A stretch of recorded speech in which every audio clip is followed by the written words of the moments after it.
Давай еще раз. Давай. Айда! Давай, блядь! Погнали, девочки! Покатаемся? Дүйнөдөгү эң кымбат шаарлардын бири Дубайда орусиялык белгилүү блогер Динат Кумеров менен эс алып жоосунсуз кыйкырып жада калса сөгүнүп жаткан кадимки Кара Суу районунун Сабай айыл өкмөтүнүн башчысы Мынар Сайпидинов. Тасма ушул жылдын январ айында блогердин жана айыл өкмөттүн Instagram баракчасына жайгаштырылган. Ошол заматта коомчулуктун кыжырын келтирип, орто эсеп менен 10 миңден 20 миңге чейин гана айлык алган айыл өкмөт башчысынын кымбат унааларда дардаңдап жүргөнү көптөрдү кызыктырбай койгон эмес.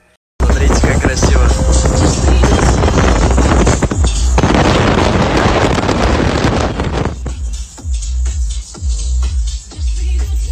Ахмат Сила, езжи. РМ Сила.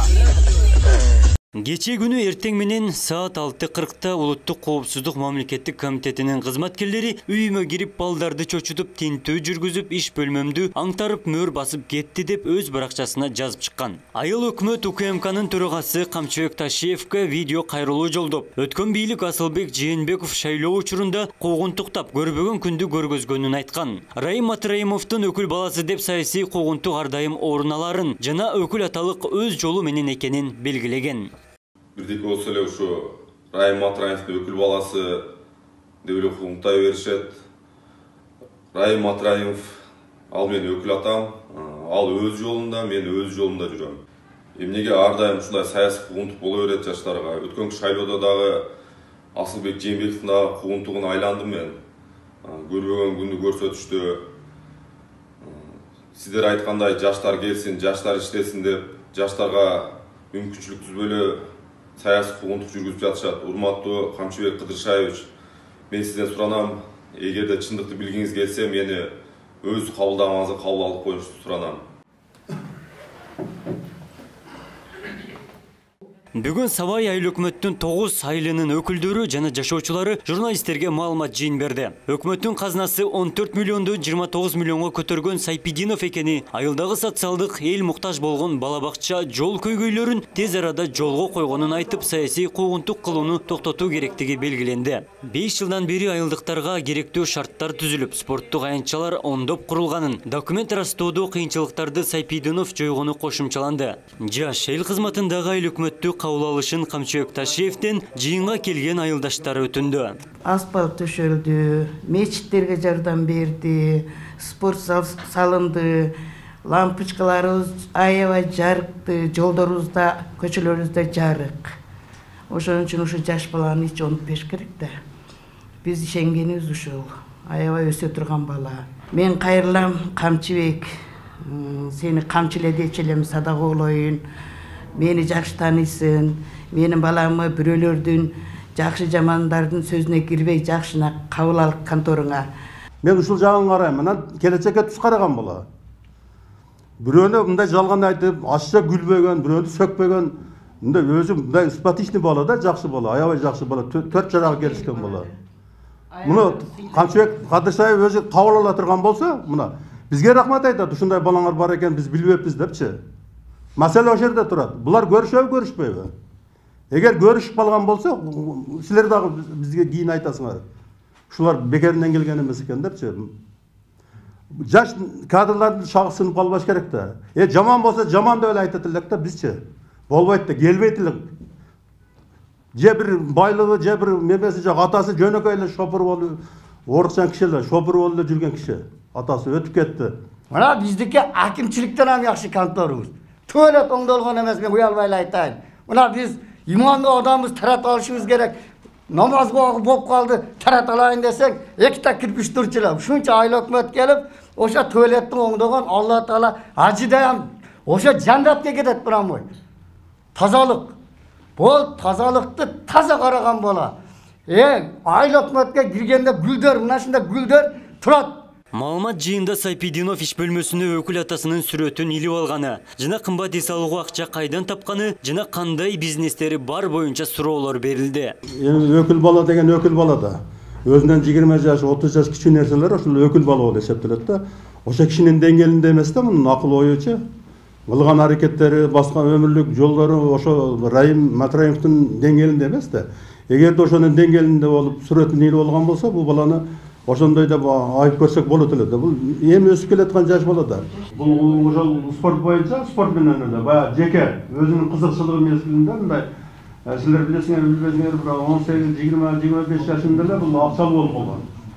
Биз билебиз да, мен билем. Анан мен акчаны кайдан таптым, оңолуп калсаңга, биз өзүбүздүн тилде айтабыз да, баягы жатак тил менен түзсөңгө, дөң болуп калсаңга дегенде, бул күлүп жооп берген, ака, ичиңе айтпаң, бирөө менен мушташтым ака. Бирөө мындай өздөрүнчө ушундай деп айтты да мага президент. Мен айттым, андай бул жол жаман жол, жакшы жолго болбойт бул жол десем, айтып калды, кичине бизнесмен бар ака деп калды. Кандай бизнес десем, ушул ат боюнча деп калды. Ат алып, ат багып, ат сатып, анан адам башка машина алып, машина сатып бизнес кылып жүргөн. Андан дагы тышкары ошол баягы силерге баса белгилеп кетейин, булар анан Россиядан келген машиналар бар да. Onu sen de kıla verirsin, men de kıla veririz. Oşular kımbat balı maşınlarda alып келип сатып, ошондой бизнестери болгон. Сабай жана Сарай айыл өкмөт башчыларынын үйүнө тинтүү жүргүзүлгөнүн УКМКнын басма сөз кызматы тастыктаган. Анда тинтүү соттун санкциясынын негизинде жүргүзүлгөнүн, Сарай айыл өкмөтүнүн башчысы Замир Тургунбаевдин үйүнөн атылбай турган курал табылганын, ал экспертизага жөнөтүлгөнү билдирилген. УКМК Ош шаарында жана облусунда түзүлгөн уюшкан кылмыштуу топ боюнча жазык кодексинин уюшкан топту түзүү же ага катышуу деген 248 беренесинин негизинде иш козголуп, криминалдык элементтердин областагы коомдук саясий абалга таасир этишине жол бербөө, кылмыштуу топтун мүчөлөрүн аныктоо жана аларга бөгөт коюу иши жүрүп жатканы менен белгилеген. Болбосо бергиле, мен жооп бере алам. Айылдаштары айыл өкмөт таза адилеттүү иштегенин айтып, куугунтук кылууну токтотуу керектигин талап кылды. Мунарбек Сайпидинов Сабай айыл өкмөтүнө 2016 жылдан бери башчылык кылып келет. Өткөн 4 октябрдагы парламенттик шайлоого Мекеним Кыргызстан саясий партиясынын тизмесинде 126 талапкер болуп катышкан. Абдумалик Базарбаев, Элемон Акбаев, Ош ТВ. Барганыны биз карапайым эл болсок. Мына мисалы үчүн кече мен Жалал Абадка даң алып келдим. Ол да Дубайга барса баргандыр. Ол биздин пулду жеп барган жок, өзүнүн пешенеттери менен баргандыр. Биздин пулду жеген жок да, бизди шотту, айыл өкмөттүн пулуну жеп, барбал Дубайда матып жатса, ойноп күлүп. Ошондо биз айтат элек, Дубай пулу бар экен, каласа Америкага барсын. Калаган жерине барбай, ишти кылсын, ишти бизге. Бирок ошондон бир нерсе айтканда, мисалы айыл өкмөттөрдүн, бардык айыл өкмөттөрдүн айлыгы 18 миңден баягы толуу болуп туруп 22 миңге чейин. Анан ошо 18 миң акча менен кандай бизнестер бар, ошо Дубайга барып эс алып, менмин деген блогерлер аябай бай, дүйнөгө бай блогерлер менен бакырып, ошол жерде ошондой бир гелик машиналар минип жүргөн тасмалар дагы бар. Азыр ошол социалдык тармактарда жарымда эл тез аябай көз карашын билдиришкен да. Ол боюнча кандай бизнестер бар анда? Ол боюнча биз мындай толук маалыматты мен билбейм, мен билгендерим айтайын. Бул өзү бала, бул ошол спорт боюнча, спорт менен эле баягы жеке өзүнүн кызыкчылыгы мезгилинде мындай силер билесиңер, билбесиңер, бир 18-20-25 жашында эле бул акчалуу болуп калган. Биз билебиз да, мен билем. Анан мен акчаны кайдан таптым, оңолуп калсаңга, биз өзүбүздүн тилде айтабыз да, баягы жатак тил менен түзсөңгө, дөң болуп калсаңга дегенде, бул күлүп жооп берген, ака, ичиңе айтпаң, бирөө менен мушташтым ака. Бирөө мындай өздөрүнчө ушундай деп айтты да мага президент. Мен айттым, андай бул жол жаман жол, жакшы жолго болбойт бул жол десем, айтып калды, кичине бизнесмен бар ака деп калды. Кандай бизнес десем, ушул ат боюнча деп калды. Ат алып, ат багып, ат сатып, анан адам башка машина алып, машина сатып бизнес кылып жүргөн. Андан дагы тышкары ошол баягы силерге баса белгилеп кетейин, булар анан Россиядан келген машиналар бар да. Onu sen de kıla verirsin, men de kıla veririz. Oşular kımbat balı maşinlarda alып gelip satıp ошондой бизнестери болгон. Эң керектүүсү ат менен неме бизнес. Рыночный экономика болгондо мындай ишти бардык эле жасайбыз. Ушул оңунан келип кетти да, оңунан келип кетти балагачы. Бутур заказ боюнча машиналарды алып келип, анан өзү дагы ат багып, кымбат балбаттарды алып келип багып, кичине мал багып дегенде жер иштетип, бир тууган мемеси атасы Рамалик аким. Ошол Карасуда кичине жери бар экен. Мурда ошо жерден алып койгон экен, ошо жерди. Ошол жерде бизнес кылып иштеп жүрүшөт. Ошо вулканизация, закча сата турган магазиндары, ошондойлор бар, бир туугандар ошолорду иштетип, мындай болот да. Senin sözüne tuğra ele жооп мындай болот да.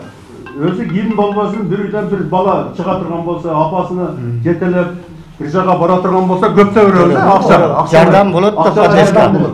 Туугандардан ошондой система болуп калышы мүмкүн булчу. Bir туугандар аркылуу барып ойноп, bir туугандары жөнөтүп, кошулуп, же туугандары, достору, акелери, ükелери бар да. Баланы өз көрсөң, сен деле бергиң келе турган болот. Өтө жакшына жөнөкөй бала да. Анын ал жагын биз билбейбиз. Биздин билген маалыматтар ошол. Жок, биз Райым Матраимовдун биз идеяларын жакшы түшүнбөйбүз, бизчи. Биз өзүбүздүн бала жөнүндө жакшы билебиз, бардыгыбыз жакшы билет. Менден артык билгендер отурат, нердечи. Ошол баланы биз билебиз да, мындай ишенип эле айтабыз. Келечеги жакшы да, аябай жакшы. Жетим балдарга, инвалидтерге, мына жаңы өсүп келе спортсмендерге аябай жардамды бергенде мен көзүм менен көргөм да. Чакырып алып мени сурайт. Мына кичине акча кылдык, мындай жардам берели, не кылайлы деп сураганда биз таппай калабыз. Ага берип, буга бер. Ага берүүгө эле кече. Ага 10 миң бердик эле го десем, майли берип коелу, айтылып калды деп. Ушундай бала да бул. Мен ушул жагын карайм, анан келечекке туз караган бала. Бирөөнү мындай жалган айтып, ашча күлбөгөн, бирөөнү сөкпөгөн, мындай өзү мындай симпатичный бала да, жакшы бала, аябай жакшы бала, 4 жарага келишкен бала. Муну Камчыбек Кадыршаев өзү кабыл ала турган болсо, мына бизге рахмат айтат, ушундай балаңар бар экен, биз билбеппиз депчи. Маселе ошол жерде турат. Булар көрүшөбү, көрүшпөйбү? Эгер көрүшүп калган болсо, силер дагы бизге кийин айтасыңар. Ушулар бекеринен келген эмес экен депчи. Жаш кадрлардын шагы сынып калбаш керек да. Жаман болсо жаман деп эле айтат элек да, бизчи. Болбойт да, келбейт эле. Же бир байлыгы, же бир мемеси жок, атасы жөнөкөй эле шопур болуп, орукчан киши эле, шопур болуп эле жүргөн киши. Атасы өтүп кетти. Апасы ушул 3 баланы жетелеп, 2 кыз 3 бала жетелеп, ушу чоңойтуп, окутуп, чокутуп, балдар ал 91-жылдары, 93-жылдары булар ушул толкун спортко кадалып, спорт менен машыгып жүргөн балдар эле да, мен үйүмө чейин келет эле. Мына ойлоп койгула. Бишкекте мен волейболный, футболный топторду, сеткаларды, ошол мушташа турган кикбоксинг менен заниматься кыла турган шаймандарды алып келгенде, ушу биринчи ушу балдар жүгүрүп келди. Башкалары иши жок. Ойгонгон балдар, реакциялары жакшы балдар, аракети күчтүү балдар. Ушу балдар башка мамлекеттерде, мына Россия Федерациясында жүрүшөт ушу балдар. Жакшы эле кадыр эсе мына Россия сыйлашып, ошол жерде өзүнүн кадырын таап жүрөт. Ушуну шериктери, жанында жүргөн балдар. Эгерде жаман болсо, Мунарбек жаман болсо, Куругу жаман болгон болсо, ошолор дагы чыкпайт эле.